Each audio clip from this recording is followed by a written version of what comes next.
Well, let's continue this conversation and talk about, mutual fund investing amidst these record highs with Dhirendra Kumar, the CEO of Value Research. Dhirendra, thank you so much for taking our time and joining us. So to start with, what do you recommend newbie first-time investors do? The market is at a record high level, so many of them will be thinking that, okay, let me wait for a little while, till the markets cool off a little bit, and then I'll start putting money. In fact, I'm sure many of them may have also got this advice from, their friends and, advisors. But yeah, what do you recommend first-time investors do? Is it okay to, start your investing journey when the markets are at record highs? For all new investors, if one is waiting for the market to correct and invest, it gets very difficult. Psychologically, it is very difficult. And, the extreme, gyrations of the market will actually make it all the more difficult.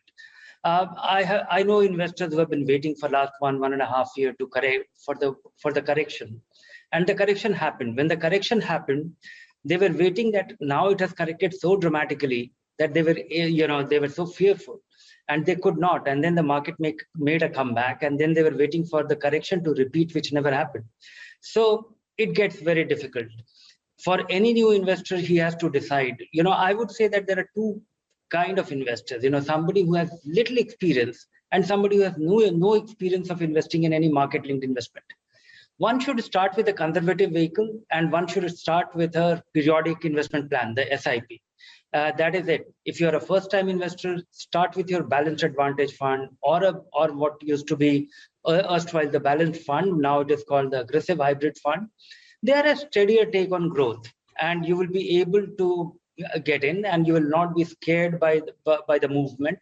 They don't fall as freely as an all equity fund. So, and never make a lump sum investment. If you follow these two rules, good time. It's always a good time to start.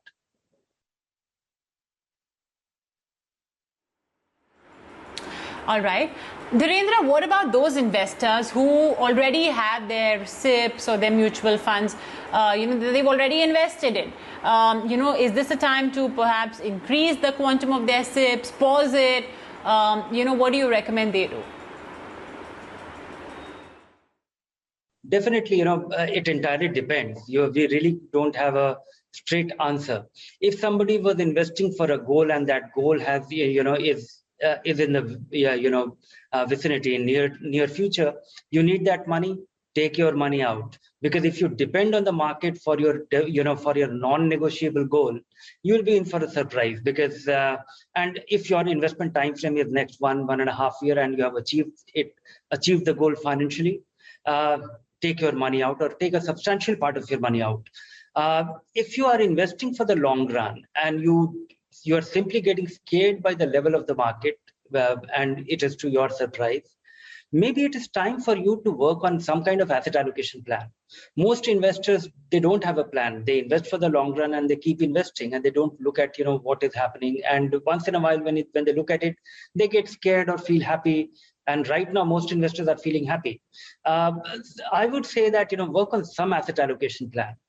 Whether it be 20% into equity, 30% into equity. And once you do that, move that part of the money into fixed income and periodically rebalance. Because investors have to devise a rule for themselves where the variables on which they will act should be in their control. Otherwise, most investors, the perennial need is that they want their equity investments to give good return, even if investing for the long run, their expectation is that it should keep doing continually. And that is unlikely to happen. That is not the character of the market. That is not the character of equity. So you have to devise your own plan to make it, shock proof or build your shock absorbers.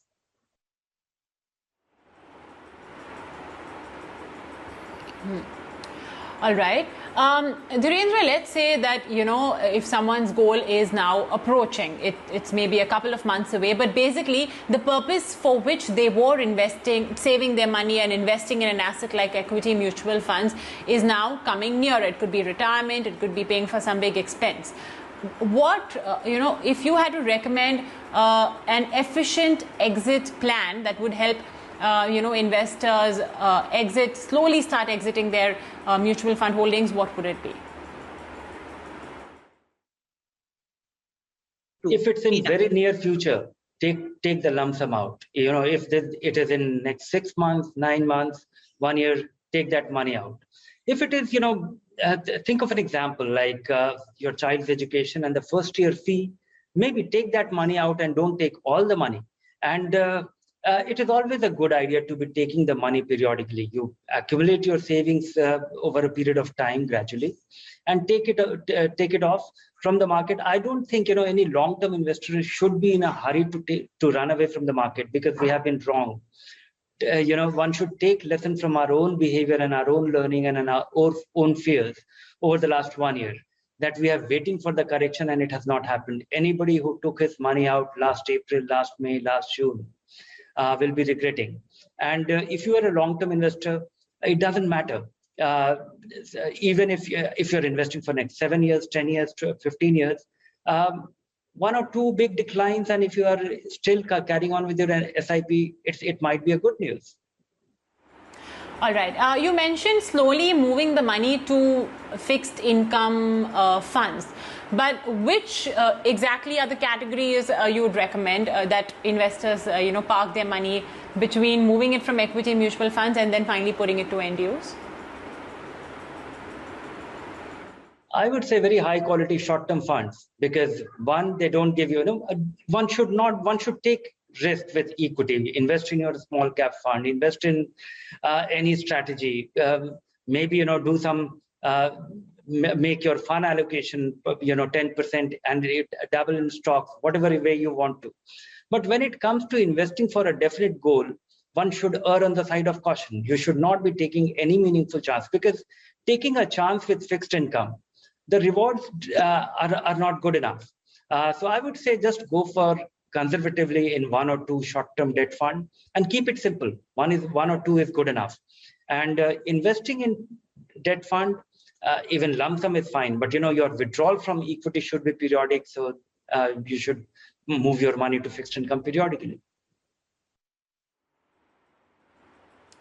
Okay, well, Dhirendra, the last 1 year we have seen returns of almost 50 to 120%, depending on whether you're in a large cap fund or a small cap fund. Do you see more room for wealth creation for mutual fund holders from here, maybe in the next 1-2 years?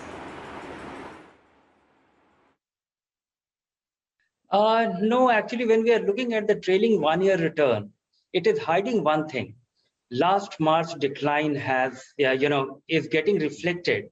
But that is when the market went down by 45%.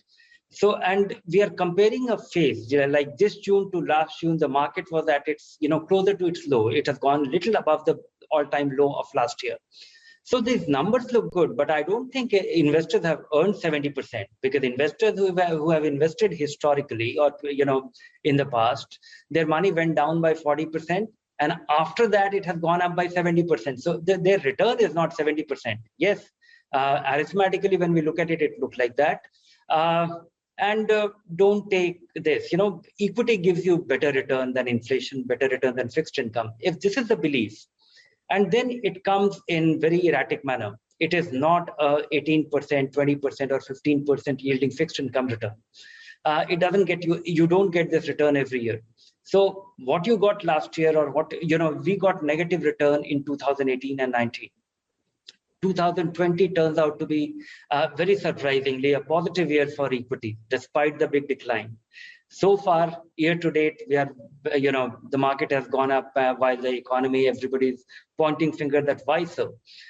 So this will keep happening, and over a period of time, high quality companies will be able to beat inflation and superior, and that should be how to convert this volatility, the extremes of the equity behavior, how to convert it to your advantage. The simplest and no nonsense way, which can be implemented by any individual investor, is be a periodic investor, investing a constant amount of regularly.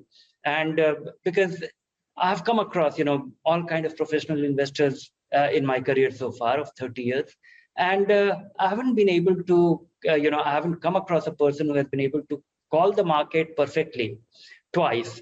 Maybe once they have, but never twice. So no, I think it's an extremely difficult thing. If you can do it, maybe one should take a chance. But my sense is that it's virtually close to impossible. So be very careful and work on a plan, make it work.